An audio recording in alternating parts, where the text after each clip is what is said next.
दरम्यान छत्रपती शिवाजी महाराजांचे 12 किल्ले युनेस्कोच्या जागतिक वारसा यादीमध्ये समाविष्ट करण्यात आलेत आणि भाजपकडून सध्या पुण्यामध्ये लाल महालासमोर आनंदोत्सव साजरा केला जातोय। 12 किल्ल्यांचा युनेस्कोच्या जागतिक वारसा यादीमध्ये समावेश करण्यात आलेला आहे आणि याच अभिमानास्पद क्षणाचा भारतीय जनता पार्टीच्या वतीने पुण्यातील लाल महाल परिसरामध्ये आनंदोत्सव साजरा करण्यात येतोय। खासदार हेमंत रासने सुद्धा या सगळ्या आनंदोत्सवामध्ये सहभागी झाल्याचं चित्र आहे। अनेक महिला सुद्धा पारंपरिक वेशामध्ये येऊन त्यांनी आनंदोत्सव साजरा केला।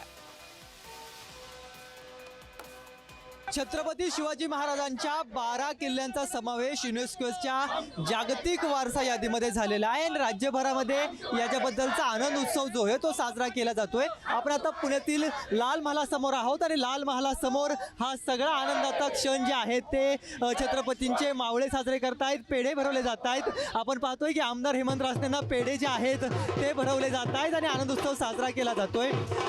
आपण हेमंत रासनेंशी बातचीत करूयात। 12 किल्ल्यांचा समावेश जो आहे तो युनेस्कोच्या यादीमध्ये झालेला आहे। ऐतिहासिक क्षण आहे, आपण आनंद साजरा करताय।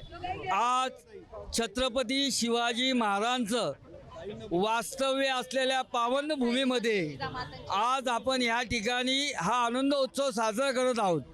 छत्रपती शिवाजी महाराजांचा इतिहास संपूर्ण जगाला माहिती आहे, परंतु त्यांनी एक एक किल्ला लाखो मावळ्यांचं समर्पित रक्त सांडून जो स्वातंत्र्याकरता जोडला, त्यातील 12 किल्ल्यांचा समावेश आज जगातील युनेस्को जी शैक्षणिक, वैज्ञानिक व सांस्कृतिक ओळख जगाची असणाऱ्या समितीमध्ये आज त्याचा सहभाग झाला। तर काय सांगाल, अशा पद्धतीने या सगळ्या गडकोट किल्ले जे आहेत त्यांचा सन्मान केला जातोय, युनेस्कोच्या यादीमध्ये जे आहे त्यांचा समावेश केला जातो। सगळ्यात प्रथम आम्ही महाराष्ट्राचे लेखी आहोत। आम्हाला याचा अतिशय अभिमान आहे की आम्ही महाराष्ट्राच्या लेखी आहे आणि आमच्या महाराष्ट्राच्या किल्ल्यांचा युनेस्कोमध्ये समाविष्ट झालेला आहे। ह्याचा आम्हाला अतिशय आनंद, तो आनंदाचा आम्ही साजरा करण्यासाठी इथं आलेलो आहे। कॅमेरा पर्सन दीप मिश्रासह रोहन कदम, जय महाराष्ट्र न्यूज, पुणे।